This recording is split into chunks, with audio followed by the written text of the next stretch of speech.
Shalom Bapak Ibu dan Saudara sekalian, Shalom. Shalom. Kita mengucap syukur kepada Tuhan karena 2 hari ini kita sudah mengikuti konferensi pelayanan keluarga yang dihadiri oleh sekitar 700 orang. Dan pada hari ketiga kita melakukan Church Leader Conference, konferensi untuk para pelayan Tuhan yang diikuti oleh hampir 600 orang ya Pak Heru.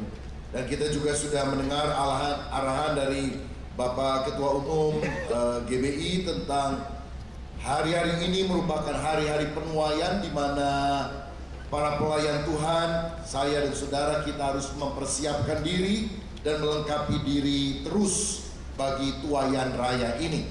Nah, pada session yang pertama ini saya mau bicara tentang gereja dan pemuridan, church and leadership. Dan dalam acara tanya jawab nanti Bapak Ibu bisa menanyakan kalau ada hal yang perlu ditanyakan tentang bagaimana kami dalam gereja melakukan pemuridan itu secara berkesinambungan.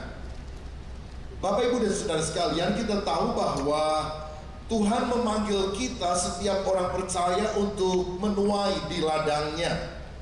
Dan untuk itu kita harus membawa jiwa-jiwa datang kepada Kristus. Itulah penginjilan yang kita lakukan. Tapi orang-orang yang sudah kita injili kan tidak bisa dibiarkan begitu saja. Mereka harus didewasakan kerohaniannya.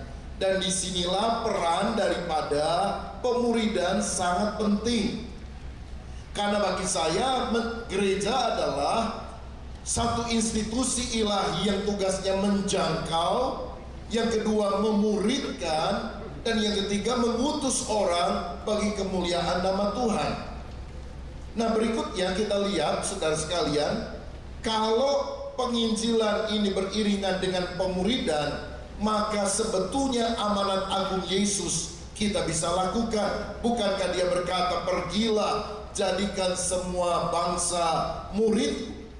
Ketika kita menjangkau jiwa-jiwa, kita harus mendewasakan mereka melalui pemuridan. Dan kalau ini merupakan perintah Tuhan menjelang dia naik ke sorga, saya rasa ini sesuatu yang sangat penting yang harus dilakukan oleh gerejanya. Nah, pertanyaannya, pemuridan itu apa? Banyak orang berpikir, yuk ikut pemuridan, oh artinya ikut kelas pendalaman Alkitab. Sebetulnya pemuridan bukan pendalaman Alkitab, tetapi proses pertumbuhan menjadi seperti Yesus. Nah, saudara-saudara, perjalanan rohani menjadi serupa dengan Yesus, itulah discipleship. Karena murid atau disciple dalam bahasa Inggris memiliki akar kata yang sama dengan disiplin. Jadi seorang murid adalah orang yang punya disiplin atau kebiasaan-kebiasaan rohani untuk membentuk karakternya. Misalnya dia suka saat teduh, berdoa, baca firman, mengembalikan persepuluhan, melayani. Dan intinya adalah kalau orang berakar dalam firman, dia akan mengalami pertumbuhan secara rohani. Yohanes 8 ayat 31 berkata, jikalau kamu tetap di dalam firman-Ku, kamu benar-benar adalah murid-Ku. Dan kalau kita berakar pada firman, Efesus 4 berkata, kita bukan lagi anak-anak yang diombang-ambingkan oleh rupa-rupa angin pengajaran. Pengajaran palsu hari-hari ini begitu luar biasa terjadi di mana-mana. Dan yang disesatkan bukan cuma jemaat, pendetanya juga ikut sesat, saudara sekalian. Tapi kalau kita berakar sungguh pada kebenaran firman, maka kita akan menjadi orang percaya yang kuat, jemaat yang dewasa. Nah, karena itu jemaat tidak bisa dibiarkan mencari dengan usaha sendiri bagaimana supaya saya bisa dewasa. Ada gereja sekarang layaknya seperti restoran, yang penting ada pemimpin pujian yang bagus, pengkhotbah yang bagus, kesaksian yang hebat, pemain musik yang dibayar mahal. Tidak ada pastoral, tidak ada pemuridan, tidak ada besuk dan sebagainya, dibiarkan begitu saja. Saya rasa gereja bukan restoran, gereja adalah keluarga, di mana kita harus saling mengenal satu dengan yang lain. Gereja juga bukan perusahaan untuk mendapatkan profit, Gereja adalah keluarga yang ketika melihat orang-orang yang sakit, luka, dalam kelemahan, kita menolong dan mengangkat mereka. Dan bukankah itu adalah keteladanan Yesus sebagai gembala kita yang baik? Saudara-saudara, jadi di dalam menuntun jemaat menuju kedewasaan, saya merasa diperlukan dua hal. Pertama, bahan-bahan yang sistematis. Yang kedua, yang lebih penting adalah orang, yaitu mentor, pembimbing rohani. Saya dulu nggak bisa komputer, saudara. Program Word, program PowerPoint, saya nggak bisa, saudara. Lalu kemudian saya beli buku belajar komputer, belajar program-program yang ada. Saya udah beli, saya coba baca, agak susah. Sampai satu kali saya minta seorang anak muda di gereja, saya bilang, tolong ajarin saya dong gimana cara ngetik di komputer, gimana bikin PowerPoint. Dia ajari saya. Paling sejam sudah saya jadi bisa. Lalu saya tanya, kok kamu bisa ya? Padahal saya udah beli buku tebal-tebal, saya nggak bisa. Dia bilang, saya juga dulu belajar, itu buku panduannya katanya. Tapi saya mau bilang, lebih gampang belajar dari orang daripada belajar dengan buku. Jadi bahan boleh pilih mana-mana saja, yang penting berasal dari Alkitab. Tetapi yang paling penting adalah membimbing mentor. Dan bagi saya ini bagian yang paling sulit untuk dikerjakan oleh gereja Tuhan. Saya bicara ini bukan karena gereja kami sudah sempurna, harus jatuh bangun, karena kita sudah coba bahan ini lebih dari 10 tahun. Dan saya harus ganti, harus modifikasi dan sebagainya, sehingga kita baru bisa bilang ini bahan bagus, efektif, tepat guna. Saya rasa kalau sudah diuji bertahun-tahun. Nah saudara, jadi murid adalah orang yang tahu kebenaran dan melakukannya hingga dia menjadi serupa dengan gurunya. Karena ada mentor, maka dia menuangkan kehidupan. Lama-lama dia mengikuti keteladanan mentornya. Seperti yang dikatakan oleh Paulus, ikutilah teladanku sama seperti aku telah mengikuti teladan Kristus. Lukas 6 ayat 40, seorang murid tidak lebih dari gurunya, tapi kalau dia sudah tamat pelajarannya, dia akan sama seperti gurunya. Nah, apa itu murid? Secara sederhana, murid adalah orang yang belajar. Kalau kita pergi ke SD atau SMP tertentu, lihat ada banyak murid. Murid adalah orang yang belajar. Kita juga di gereja harus dimuridkan. Inilah proses yang perlu ditempuh seorang murid. Yang pertama, dia harus belajar firman, sehingga dari tidak tahu menjadi tahu kebenaran. Tapi setelah tahu, dia harus belajar melayani. Dari tidak bisa menjadi bisa melayani. Dulu nggak bisa berdoa di depan umum, dulu tidak bisa bawa renungan, dulu nggak bisa mendoakan orang sakit, dulu nggak bisa mengusir setan. Maka kita latih dia dalam pelayanan magang, supaya pertama dia tahu kebenaran firman, tapi yang kedua dia bisa terampil untuk melayani. Dan yang ketiga, bukan hanya belajar jadi tahu, belajar jadi bisa, tapi belajar jadi taat. Dari tidak mirip menjadi lebih serupa seperti Tuhan Yesus Kristus. Saudara, 3 proses ini kita harus lakukan di dalam mentoring seorang jemaat sampai dia menjadi tumbuh dewasa secara rohani. Kalau kita selalu dibimbing, dimentor, lama-lama kita bisa lebih mirip dengan mentornya. Dan akhirnya mentor terbesar tentu Tuhan Yesus Kristus. Mungkin Bapak Ibu Saudara pernah dengar kisah ada seorang yang pintar sekali namanya Albert Einstein, yang satu kali merasa demam padahal dia harus menyampaikan ceramah, saudara. Lalu dia diantar oleh supirnya, dan supir bilang, "Pak, kelihatannya Bapak sakit ya?" "Iya nih demam." "Gini aja deh Pak, kan orang tahu nama Bapak nggak pernah lihat wajah Bapak. Jadi bagaimana kalau kita tukar pakaian? Bapak jadi saya jadi Bapak." "Maksud kamu gimana?" "Saya yang ceramah Pak, saya akan kasih itu jawaban untuk pertanyaan yang ada." "Ah, kamu supir, mana bisa kamu?" "Memang saya orang bodoh Pak, tapi saya udah ikut ceramah Bapak ratusan kali, jadi saya udah tahu apa materi-materinya. Jawaban-jawaban Bapak juga saya udah dengar, jadi Bapak duduk saja di belakang." Oh, dia bilang boleh juga ya. Maka akhirnya saudara yang disambut adalah supirnya, dan Einstein sejati duduk di belakang, tidur dia sementara presentasi diberikan. Nah, setelah presentasi ada tanya jawab, ada banyak pertanyaan. Dia jawab karena dia pernah dengar pertanyaannya, dia pernah dengar jawaban dari Einstein. Sampai satu kali ada seorang angkat tangan dan berkata, kenapa rumusnya E sama dengan MC kuadrat? Bukankah mestinya bla bla bla bla? Dia ngomong begitu. Dia pikir, waduh, saya kok nggak pernah dengar nih pertanyaan semacam ini, agak susah juga nih. Lalu dia tanya, Anda siapa? Saya profesor doktor matematika di tempat ini. Waduh, celaka, nggak bisa dibohongin nih. Waduh, gimana ya? Dia putar otak, tiba-tiba dia dapat akal, saudara. Dia bilang, Bapak profesor doktor, masa tidak mengerti persoalan sesederhana ini? Padahal supir saya di belakang saja bisa menjelaskannya. Tolong supir, maju ke depan, jelaskan kepada profesor doktor ini. Dan supirnya maju menjelaskan. Semua orang bingung, padahal itulah Einstein yang sejati. Maksud saya begini, ini supir bodoh, gak berpendidikan, tapi karena dia magang terus dengan gurunya, lama-lama dia mahir. Nah, apakah di gereja kita ini kita berupaya sekuat tenaga dari tahun ke tahun melatih orang-orang menjadi mentor rohani? Pendeta tentu mentor utama di gereja lokal. Tapi kalau kita tidak menduplikasi diri kita, kemampuan kita, pemahaman kita, bahan-bahan kita, cara-cara kita kepada orang lain, menggembalakan jemaat kecil masih bisa, menggembalakan sudah ribuan, itu tidak mungkin bisa, saudara sekalian. Jadi, salah satu kunci pertumbuhan gereja mesti kuat dalam pemuridan, mesti menduplikasikan kemampuan kita kepada orang lain.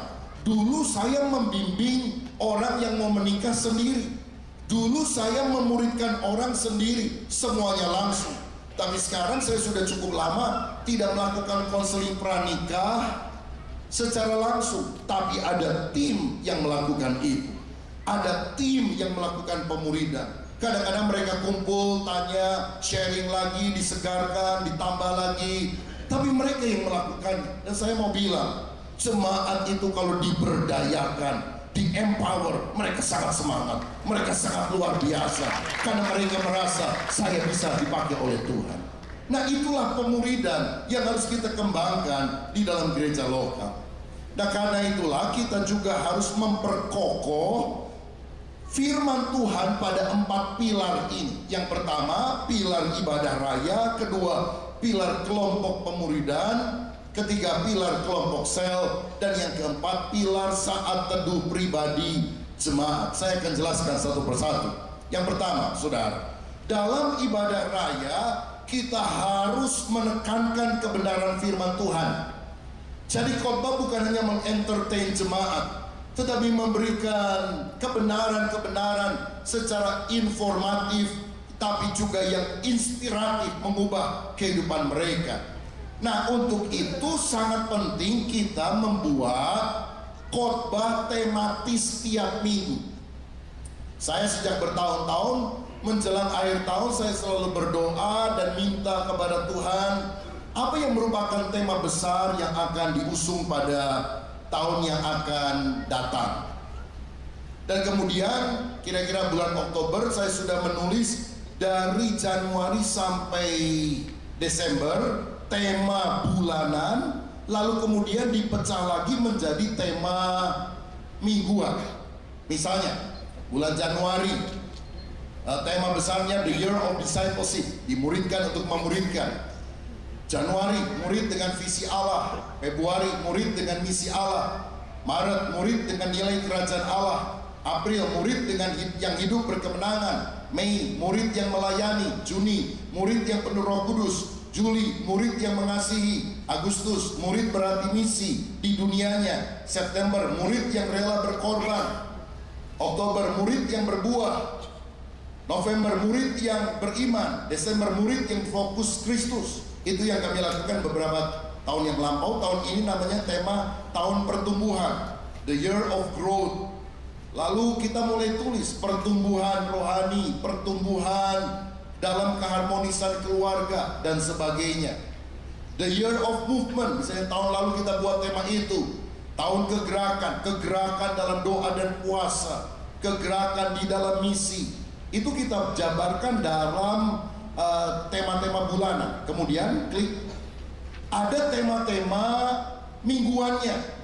Misalnya bulan Juli tadi saya tulis murid yang mengasihi, maka dipecah dalam 4 minggu. Keluarga yang saling mengasihi, kasih mengubah kehidupan, kasih mengatasi perbedaan, mengalahkan kejahatan dengan kebaikan. Atau bulan Agustus, murid berhati misi di dunianya, menjadi saksi di akhir zaman, bisnis sesuai Alkitab, the kingdom driven life, menjadi teladan dalam keluarga dan pekerjaan, berprestasi di dunia kerja. Nah, ini contoh tema khotbah yang disampaikan setiap minggu, setiap bulan, dan mengacu pada tema besar tahunan.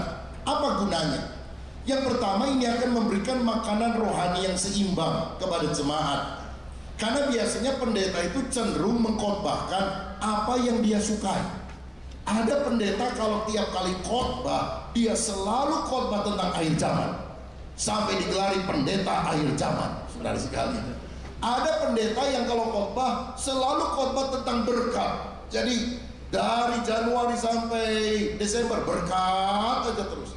Padahal kan jemaat punya pergumulan yang beragam. Kadang kita khotbah tentang berkat Tuhan, tapi kita perlu khotbah tentang akhir zaman, perlu khotbah tentang keluarga, perlu khotbah tentang doa dan puasa, perlu khotbah tentang pertumbuhan iman, perlu khotbah tentang bagaimana membangun kepribadian menjadi pribadi unggul. Dan tema yang seimbang itu hanya bisa dimungkinkan melalui tema khotbah mingguan dan bulanan yang terstruktur. Yang kedua, menambah waktu persiapan khotbah.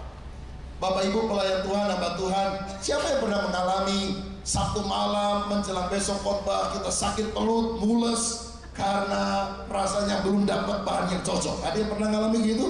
Saya pernah mengalaminya, saudara juga. Rupanya nasib kita sama, saudara sekalian.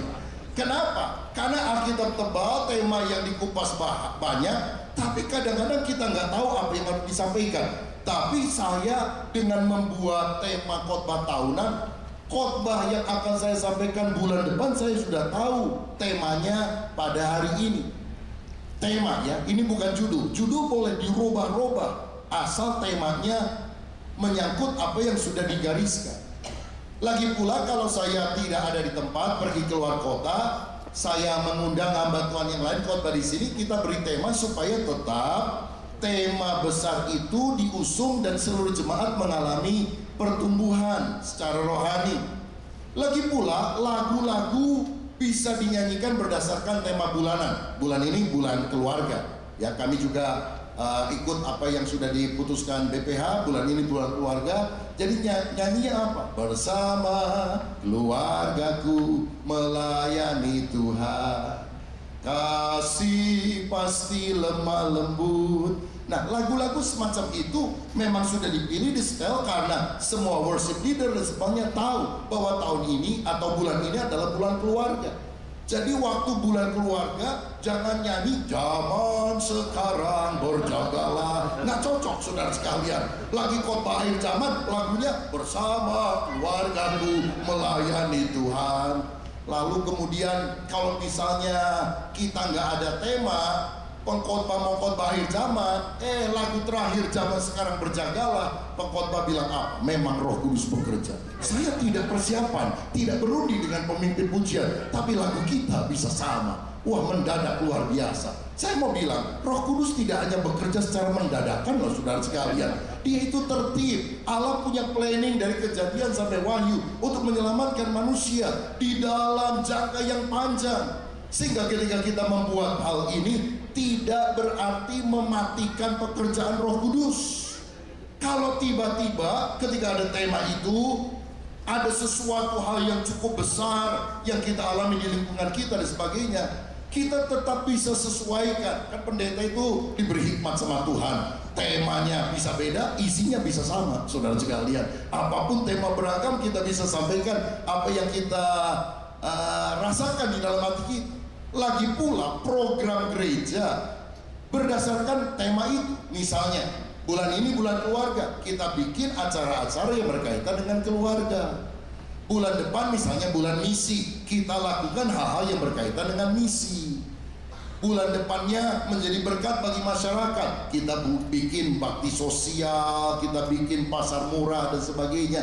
Sehingga ketika semua program-program itu mau disusun oleh kepala bidang, komisi dan sebagainya, dia lihat tema bulanannya apa, dan dia menaruh program-program yang akan dilakukan oleh setiap komisi pada bulan-bulan yang tepat, sehingga ini bukan lagi cuma sekedar slogan, bukan sekedar banner, tapi benar-benar lagunya sama, khotbahnya sama, programnya sama, dan seluruh jemaat bisa merasa, wah bener nih, ini bulan keluarga, wah bener nih, ini bulan misi. Nah saudara, mulai dari ibadah raya, karena pemuridan bisa dilakukan di ibadah raya melalui khotbah pendeta yang mendewasakan jemaat. Tapi itu tidak cukup. Yang kedua, kita harus memuridkan orang di dalam kelompok-kelompok yang lebih kecil, yaitu kelompok pemuridan. Nah di gereja kami kita sebut sebagai program SMK, Saya Murid Kristus. Ini adalah program pemuridan untuk jemaat, di mana jemaat dimuridkan untuk memuridkan. Jadi pertama mereka ikut program Saya Murid Kristus sebagai peserta, tapi kemudian mereka ikut lagi sebagai pembimbing. Sebelum mereka menjadi pembimbing, dalam satu putaran SMK berikutnya di mana mereka sudah selesai, mereka harus jadi asisten dulu. Jadi begini, kalau mereka sudah ikut level 1, lulus, mereka sementara ikut level 2, mereka jadi asisten. Asisten itu ada mentornya, dia duduk mendampingi dia, lalu dengar, oh caranya begini. Baru setelah level berikutnya lulus level 2, dia boleh membimbing level 1. Jadi kira-kira minimal lebih tinggi satu level. S1 dibimbing oleh S2, kira-kira begitu sudah. Nggak boleh S1 bimbing S1. Dia paling jadi asisten aja yang dengar-dengar begitu. Tapi setelah dia lulus S2, dia baru boleh membimbing S1. Nah, apa bedanya pemuridan dengan ibadah raya, dengan doa, dengan pendalaman Alkitab? Beda utama adalah ini, dalam pemuridan harus ada unsur sentuhan secara pribadi, harus ada hubungan pribadi, relasi, bukan hanya pertemuan kelompok sel saja. Jadi bukan hanya pengetahuan kognitif yang kita berikan, tapi ada relasi. Karena itu pentingnya kita bukan belajar dari buku, tapi belajar dari orang yang telah mempelajari buku, yang telah menghidupi buku, yang sumbernya berasal dari Alkitab, firman Allah. Nah, saudara, kemudian saya ingin tunjukkan ini salah satu model ya. Salah satu model, tidak harus saudara mencontoh ini. Kalau saudara punya bahan yang lebih bagus, silahkan gunakan saja. Karena yang saya tekankan bukan soal bahannya, tapi pemuridannya.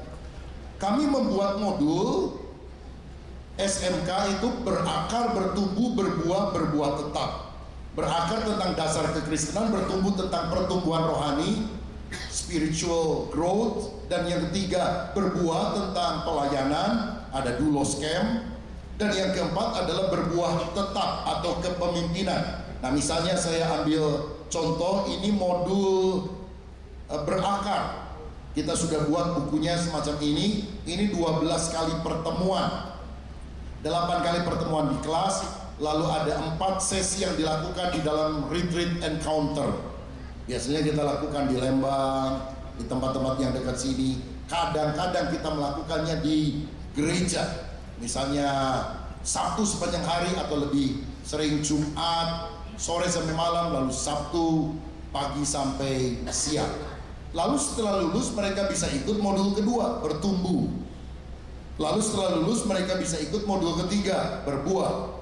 Modul keempat belum dicetak, tapi sudah saya sampaikan kepada jemaat melalui beberapa hal, misalnya leadership training, melalui acara yang kita beri nama super seminar untuk pertumbuhan rohani, berisi hal-hal yang sifatnya teologi praktis bagi awam yang tidak sekolah teologi, supaya mereka juga dilengkapi dengan kebenaran.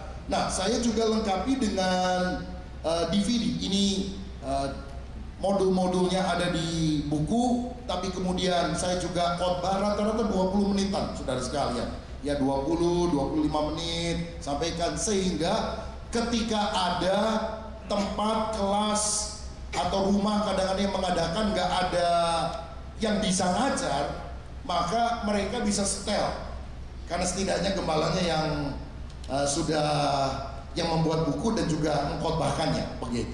20 menit, dan setelah itu masuk di dalam kelompok-kelompok dan sudah dilengkapi dengan pertanyaan panduan, mereka mendiskusikannya. Dan salah satu yang paling penting adalah share kehidupan, bagaimana Anda mengalami hal itu di dalam hidup secara pribadi. Dan saya melihat ini jauh lebih efektif untuk mengubah kehidupan seorang. Bapak Ibu tahu saya ini seorang pengajar, jadi saya suka khotbah atau berdiri mengadakan ceramah 1 jam, 1,5 jam, lalu tanya jawab. Dan itu yang kami lakukan dengan pola pemuridan yang lalu. Tapi lama-lama saya berpikir, orang di gereja makin pinter, makin tahu, makin bisa kritik pendeta, hidupnya gak berubah, saudara sekali. Jadi saya harus membatasi diri, saya mesti khotbah 20 menit. Dan setelah itu ada mentor-mentor yang mulai mengaplikasikan bahan tersebut dalam kehidupan sehari-hari. Jadi kalau bicara tentang membaca Alkitab, bukan cuma khotbah atau ceramah 1,5 jam, ini guna Alkitab, caranya dan sebagainya, tapi saya persingkat khotbah tersebut, lalu kemudian mentor mulai menjelaskan pengalaman pribadi baca Alkitab, pergumulannya dan sebagainya. Lalu kemudian ditanya, bagaimana dengan Anda? Aduh, saya masih maju mundur, Pak. Oke, mulai hari ini kita baca Alkitab ya. Mulai apa? Kamu mau? Mazmur? Oke. Jadi setiap berapa hari dia SMS, dia WA, bagaimana pembacaan Alkitab kamu hari ini, apa ada berkat rohani, sehingga orang merasa ada pembinanya, pembimbingnya. Nah saudara, beda sekali proses belajar dalam pendalaman Alkitab PA dengan proses belajar di SMK, Saya Murid Kristus. Karena PA itu belajar kognitif, pengetahuan, sedangkan di Saya Murid Kristus saya mengajar untuk jemaat mengalami apa yang namanya belajar eksperimental, belajar melalui pengalaman hidup mentornya dan pengalaman hidup dia sendiri bersama dengan Tuhan. Coba kita lihat perbedaan ini. Dalam PA belajar adalah mendengarkan, sedangkan dalam SMK belajar adalah melakukan. Yang kedua, dalam PA komunikasinya satu arah. Saya ceramah, semua yang lain mendengarkan, paling tanya jawab sedikit. Tetapi dalam SMK komunikasi 2 arah, bisa sharing, diskusi, ngobrol, curhat. Yang ketiga, pusat dari PA adalah bahan pelajaran, harus disampaikan dengan selesai, karena ada timer yang dibuat, dan 5 menit lagi atau 2 menit lagi, wah, kita rasa terkejar-kejar. Tapi dalam SMK belajar mengenal orang dan belajar darinya. Bahkan kadang-kadang kalau ada hal yang cukup serius, bahannya kita hentikan di pertengahan bagian, nanti kita lanjutkan sisanya minggu depan, kan bisa. Yang penting orang itu benar-benar mengalami perjumpaan dengan Tuhan melalui firman-Nya. Yang keempat, dalam PA informasi dan pengetahuan yang sangat penting. Tapi di SMK penerapan dan dukungan dari pembimbing itu sangat penting. Jadi beda sekali saudara pola ini. Dan saya mau bilang, itu harus dimulai dari saya. Karena sekali lagi, saya seorang pengajar, saya suka khotbah panjang, saya suka ceramah yang mendetil. Tapi saya melihat jemaat tidak berubah. Tapi ketika orang menemukan mentor-mentor, mereka mulai mengalami perubahan setahap demi setahap menjadi lebih serupa seperti Yesus. Teologi tidak boleh berubah, metodologinya harus berubah. Karena kalau itu membuat lebih efektif orang maju dalam rohani, kita harus pilih yang lebih efektif. Jadi tujuan daripada pemuridan dalam kelompok pemuridan ini bukan menghabiskan bahan, tapi mengubah perilaku. Dulu kita lakukan pola semacam ini, seperti PA, ada level juga, level 1, 2, 3, 4, dan selanjutnya. Dan setelah selesai level 1, langsung 2, setelah 2, langsung 3, setelah 3, langsung 4. Dan ada orang saudara yang selalu ikut semua level, nggak berbuah. Siapa dia yang paling rajin ikut? Yang paling pengangguran, saudara. Yang nggak ada kerja apa-apa, mereka cuma datang. Dan saya jadi bingung nih, ini udah level 4, sedangkan para pelayan Tuhan yang lain yang cinta Tuhan, yang komitmennya luar biasa, tapi waktunya terbatas karena banyak urusan bisnis dan sebagainya, sehingga mereka mengikuti juga, tapi agak lama proses waktunya. Masa saya bilang yang level 4 kemudian menjadi pembina rohani dari level di bawahnya, tapi kerohanian orang ini tidak bertumbuh, kognitifnya bertumbuh, tapi perilakunya tidak berubah. Karena itulah kemudian saya mulai membuat diagram pertumbuhan rohani, tahu spiritual journey dari kehidupan seseorang. Nah, pertama orang masuk ke gereja itu kan sebagai pengunjung, sebagai jiwa baru, belum jadi jemaat tetap, baru diajak temannya, mungkin seumur hidupnya baru sekali atau 2 kali datang ke gereja. Saya golongkan mereka sebagai orang baru. Nah, orang baru ini gimana supaya dia bisa naik level rohaninya? Kita dorong supaya dia ikut level pertama, berakar. Nah, yang dicapai apa? Bukan sekedar menghabiskan bahan berakar ini 12 sesi, selesai. Tapi setelah selesai kita lihat apakah dia dibaptis dan mengisi formulir keanggotaan jemaat. Kalau dia sudah selesai berakar, tidak dibaptis, tidak diizinkan naik ke level berikutnya. Pokoknya kalau nggak dibaptis, sudah ikut level pertama 5 kali sekalipun, sudah pernah mengikutinya, dan level 1 itu 5 tahun yang lalu, dia tidak dibaptis, dia tidak boleh masuk level kedua. Dia tidak mau menjadi jemaat tetap, artinya keliling-keliling menjadi anggota GKJJ, Gereja Kristen Jalan-Jalan. Kita tidak boleh masuk ke level yang berikut, karena tujuan kita bukan menghabiskan bahan, mengubah perilaku. Yang kedua, saudara sekalian, setelah mereka dibaptis jadi jemaat tetap, kita dorong lagi ikut kelas bertumbuh. Tujuannya mereka bukan jadi jemaat biasa, mereka jadi pelayan Tuhan. Nah, apa tolong ukur yang kita lihat? Pertama, setelah lulus bertumbuh, mereka itu punya disiplin rohani. Apa disiplin rohaninya? Saat teduh tiap pagi, berdoa, baca kitab suci, lalu kemudian rajin hadir dalam ibadah, mengembalikan persepuluhan yang adalah milik Tuhan.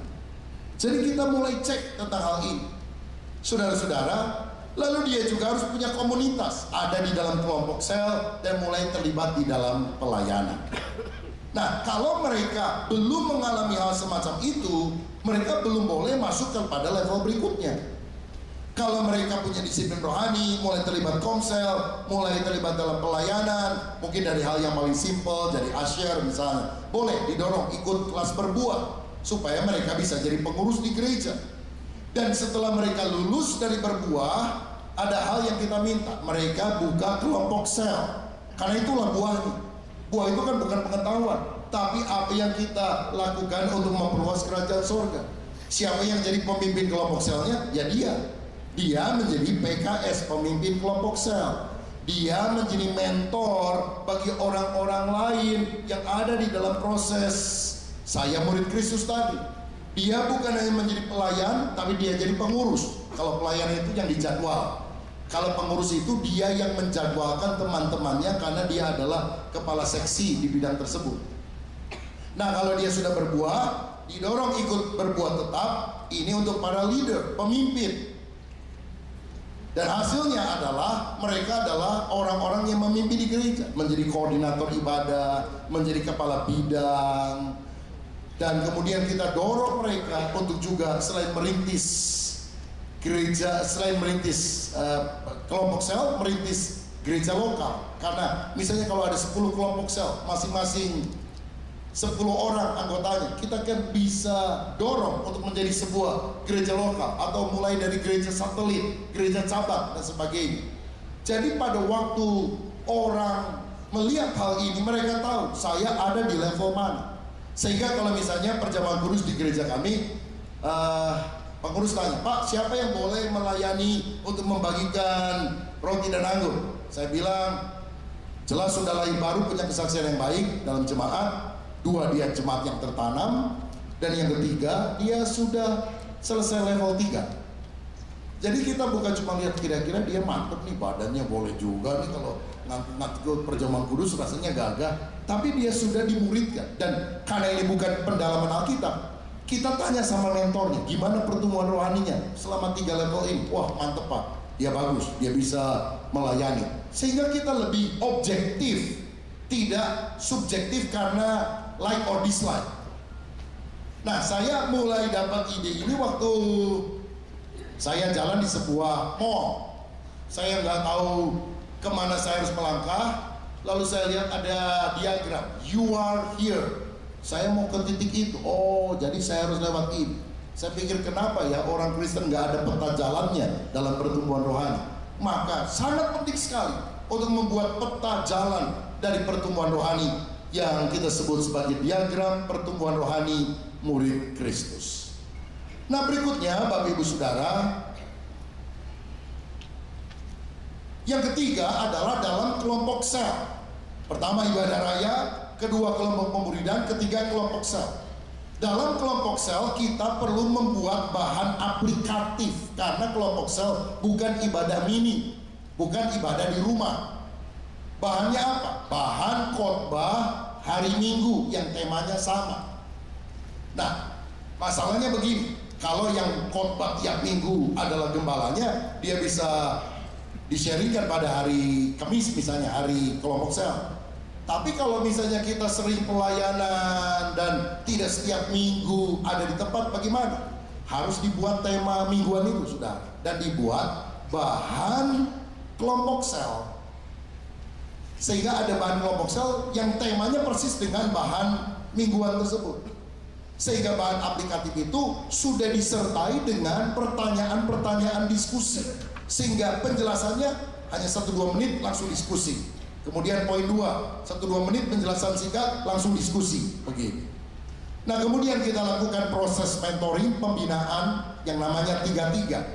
Setiap 3 orang jemaat dibina 1 pembimbing, tiap 3 pembimbing dibina 1 pemimpin kelompok sel, tiap 3 orang pemimpin kelompok sel dibina 1 penilik wilayah, tiap penilik wilayah dibina oleh 1 gembala wilayah, 1 gembala wilayah dibina langsung oleh gembala sidang. Polanya dari mana?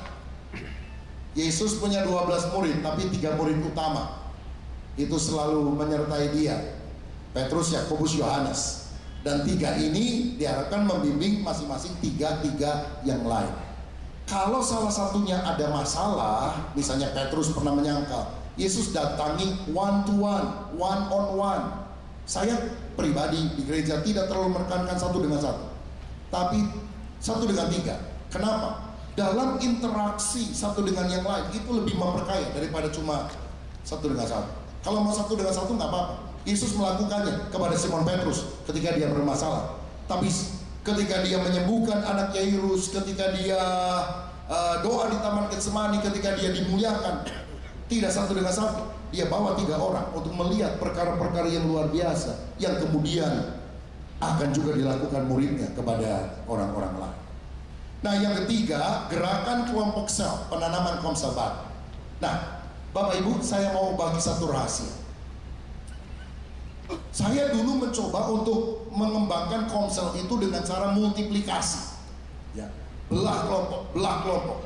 Saya ikut seminar di Solo dan luar biasa kan Pak, mau baca di Solo. Tapi menerapkan di jemaat lokal itu cuma berhasil beberapa bulan, rontok lagi, saudara sekalian. Sampai saya pikir gimana caranya nih ya.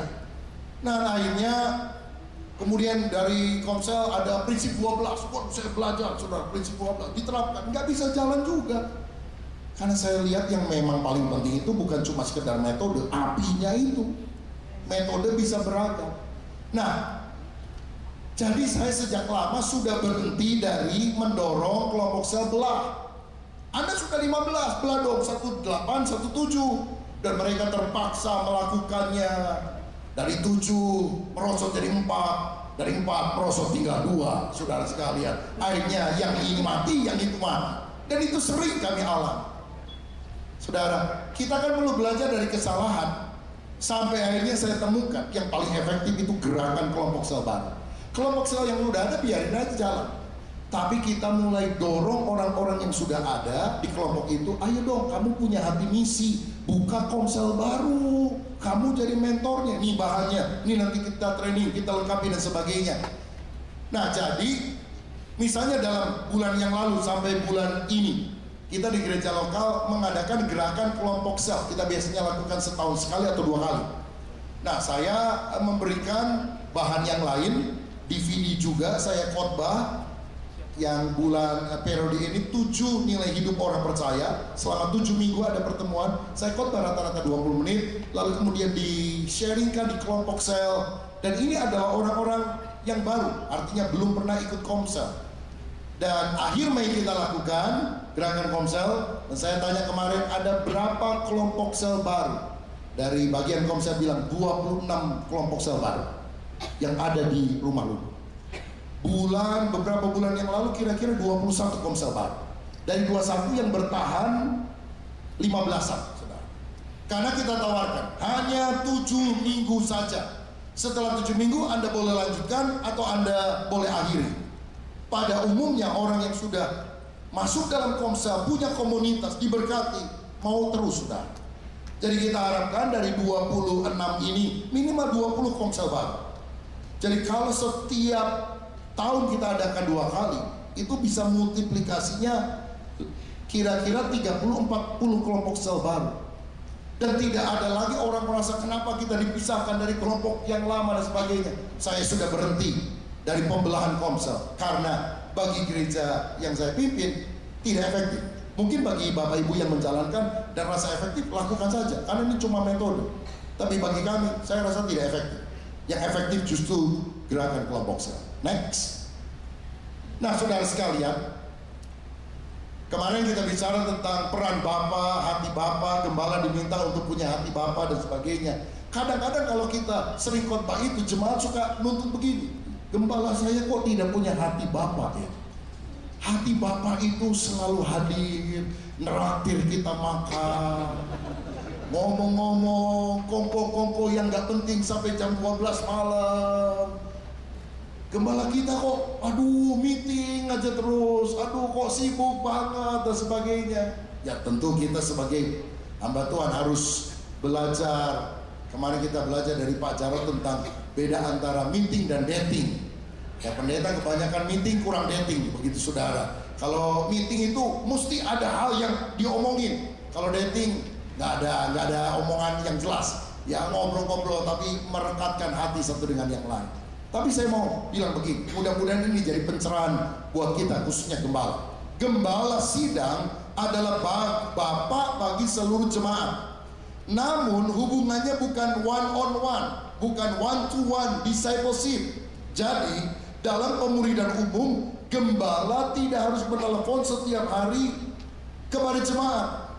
Murid jangan minta diasuh seperti orang tua mengasuh. Selalu hadir setiap waktu. Bila tidak dianggap tidak punya hati Bapa. Karena dalam level ini kita harus menciptakan sebanyak mungkin mentor. Dan mereka menjadi wakil dari gembala untuk bisa efektif melayani banyak orang. Bukankah seorang pemimpin yang berhasil cirinya melahirkan pemimpin-pemimpin baru?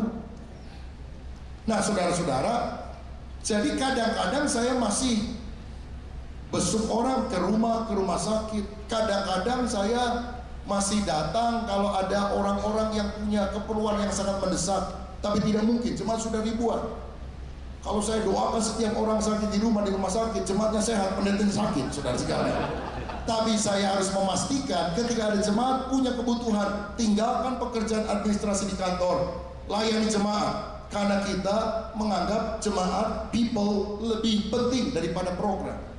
Dan kalau saya tidak bisa melakukan sendiri, saya harus punya tim yang cukup banyak untuk melakukannya. Saudara, panitia yang melayani kita dari KPK 2 hari yang lalu sampai hari ini, itu kebanyakan bukan full timer, saudara. Mereka adalah para profesional, ada yang punya perusahaan, ada yang dokter dan sebagainya. Tapi ketika diminta untuk tolong layani hamba-hamba Tuhan dan sebagainya, mereka ambil cuti loh sudah. Dan mereka itu harus kerja dari paling pagi sampai paling malam. Nah saya terus terang salut, mereka ngatur soal parkir, soal apa saja. Dan mereka bukan orang yang gak punya kerjaan. Maaf, mungkin banyak di antara mereka lebih kaya daripada sebagian peserta yang hadir. Tapi ketika kita belajar memuridkan hati hamba seperti Yesus, maka mereka merasa pelayanan bukan beban, pelayanan adalah kasih karunia. Dan bukankah itu yang Tuhan rindukan dalam kehidupan kita? Munculkan lebih banyak pembimbing di gereja kita. Berikutnya, Fungsi pembimbing adalah sebagai saudara rohani atau kakak rohani yang mendampingi murid-muridnya. Tugasnya membimbing orang terima Yesus, mengajar kebenaran dasar kekristenan, mendampingi murid dalam pertemuan rohani, dan juga mendampingi murid ketika dia harus memuridkan orang lain. Nah, kita lihat ada 3 level pemuridan yang harus diayomi oleh gembala. Pertama, pemuridan umum atau dasar dilakukan oleh para pembimbing, sedangkan gembala hanya pengayom saja. Yang kedua, pemuridan mentoring, di mana para calon pemimpin gereja dimuridkan oleh pendeta yang membinanya. Nah, kalau yang dasar pertama lebih banyak hal-hal yang sifatnya kebenaran-kebenaran rohani tentang pertumbuhan iman. Yang kedua, mereka sudah jadi pemimpin atau calon pemimpin. Pertumbuhan-pertumbuhan rohani, dasar-dasar mereka sudah tahu. Paling kita mengencourage mereka. Dan kemudian kita bicara di dalam pertemuan seperti rapat, gimana ngatur ini, gimana strategi mengembangkan komsel, bagaimana strategi memenangkan jiwa. Jadi mereka belajar magang daripada gembala. Dan yang ketiga, pemuridan fathering, ditujukan kepada orang yang sudah jadi pendeta, yang sudah jadi pelayan Tuhan full timer, untuk meneruskan warisan rohani. Contohnya Musa dan Yosua, Elia dan Elisa, Yesus dan 12 murid, Paulus dan Timotius. Jadi dalam mentoring umum, mentinya bisa banyak. Dalam mentoring kepada calon pemimpin lebih sedikit. Dalam fathering mungkin 1 hanya 2 orang saja, saudara. Sehingga ada 3 level yang kita harus pahami, dan jangan bingung soal hal ini. Sebab kalau tidak, orang akan selalu bilang, kenapa gembala tidak membapai saya secara langsung? Karena kita akan memberikan lebih banyak waktu kepada orang-orang yang memang punya komitmen untuk sungguh-sungguh berkobar hatinya, meluaskan kerajaan Allah melalui pelayanan-pelayanan yang ada. Kita harus taruh waktu lebih banyak untuk itu. Yang terakhir, yang keempat sekarang, saat teduh pribadi. Jemaat juga harus dimuridkan dalam saat teduh pribadi. Saudara, kami menerbitkan sebuah bahan untuk jemaat lokal, namanya buku renungan harian nilai kehidupan. Ini muncul 2 bulan sekali. Renungan harian setiap hari selama 2 bulanan. Isinya adalah tema-tema mingguan itu yang saudara tadi lihat dalam khotbah mingguan, dijabarkan di dalam renungan harian. Temanya persis sama, karena semua kita punya satu objektif yang sama, satu sasaran yang sama. Nah, kemudian di sini juga ada bahan kelompok sel. Bahan kelompok selnya apa? Ya, bahan tema khotbah mingguan yang temanya sama. Jadi mereka waktu beli ini harganya Rp5.000. Mungkin buku renungan harian terbagus tapi termurah yang dibuat, karena kita hanya ganti ongkos cetak. Kira-kira 4.000-an ya setiap bulan kita cetak ini. Tapi pelanggan member kita di sosial media ada berapa, Pak Joko? Ada 60.000 sudah. Jadi sekarang lewat buku cetakan cuma 4.000, tapi lewat digital 60.000. Jadi setidaknya ada 60.000 orang yang membaca renungan harian nilai kehidupan setiap hari di seluruh dunia. Dan kenapa kita harus masuk di dalam digital era ini? Karena kita bisa menjangkau orang-orang lebih luas. Kalau jualan buku kurang laku sekarang. Tapi kalau kita masuk lewat media, sosial media, impact-nya itu jauh lebih luar biasa. Nah, apa yang ada di sini? Nah, kita melengkapi juga dengan jadwal bacaan Alkitab setiap hari. Misalnya pada akhir tahun yang sebelumnya, saudara sekalian, misalnya bulan Desember, kita selalu terbitkan jadwal renungan harian dari Kejadian sampai Wahyu, dibaca habis tahun, dibagikan kepada seluruh jemaat. Jadi mereka dituntut untuk baca Alkitab. Kedua, ada renungan sesuai dengan tema mingguan di buku ini. Lalu ada pendalaman Alkitab dengan pola 2P, nanti saya jelaskan, juga ada di buku ini. Lalu ada bahan kelompok sel yang juga bisa dibuat atau dibaca banyak orang. Sekarang orang tidak harus beli buku ini, dia bisa klik di website dan dia bisa dapatkan, dia bisa baca secara gratis. Saya dengar Pak Ketum beberapa waktu yang lalu sempat baca ya, untuk renungan harian. Wah, puji Tuhan. Thank you Pak Ketum. luar biasa. Nah saudara, saat teduh itu kita dorong dengan apa yang namanya gerakan doa dan firman dua-dua. Jadi jemaat didorong untuk melakukan komitmen saat teduh setiap hari selama 20 menit yang terdiri dari doa dan penggalian firman dengan metode 2P. Apa yang terjadi dengan 20 menit itu? Yang pertama, kita melakukan ujian penyembahan 3 menit. Kedua, pengucapan syukur 2 menit. Ketiga, pengakuan dosa 1 menit. Keempat, permohonan 4 menit. Dan yang kelima, pembacaan Alkitab 2 pasal 10 menit. Jadi jumlahnya 20 menit. Jadi jemaat perlu dituntun. Saat teduh itu ngapain aja? Pertama nyanyi nyembah Tuhan, kira-kira 3 menit. Lalu berterima kasih kepada Tuhan untuk semua berkatnya, rohani jasmani 2 menit. Lalu mengaku dosa, minta disucikan, bertobat 1 menit. Lalu permohonan, minta kepada Tuhan. Nah mintanya saya pakai ilustrasi tangan. Kalau doa kan kita lipat tangan. Yang paling dekat dengan hati kita adalah jempol. Jempol mengingatkan kita pada orang yang dekat dengan hati kita, yaitu keluarga. Yang kedua, telunjuk, kita ingat orang yang suka memberikan petunjuk kepada kita. Pendeta, pelayan Tuhan di gereja. Jadi kita doa buat pendeta, kita doa buat pekerjaan Tuhan. Yang ketiga, yang paling tinggi, pemerintah, bangsa, negara, kita doakan. Yang keempat, jari yang lemah. Ini jari manis, jari yang lemah. Karena kalau kita rekatkan kedua telapak tangan kita, lalu kita tekuk yang tengah, rapatkan kedua tangan, tekuk yang tengah, boleh dicoba. Jempol bisa dibuka, telunjuk bisa dibuka, kelingking bisa dibuka, tapi jari manis tidak bisa ngangkat tangannya sendiri. Coba kita praktik sebentar. Rekatkan kedua telapak tangan, tekuk yang tengah, rapat, buka jempol. Yang lain nggak boleh buka ya. Telunjuk buka? Bisa. Kelingking buka? Bisa. Jari manis bisa dibuka? Tidak bisa dibuka. Mengingatkan orang yang lemah, yang tidak bisa angkat dirinya. Lemah, tubuhnya sakit, kita doakan. Lemah imannya, kita doakan. Nah kalau sama jemaat nggak usah pakai teori yang susah-susah, saudara sekalian.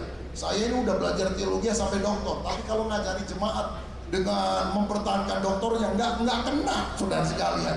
Mesti pakai yang begini-begini saja. Cuma juga ingat, saudara. Haleluya. Dan yang kelima, pembacaan Alkitab 2 pasal. Berikutnya, ini yang terakhir. Dalam pembacaan Alkitab, setelah baca Alkitab, saya dorong orang untuk melakukan 2P. Apa itu 2P? Perenungan dan penerapan.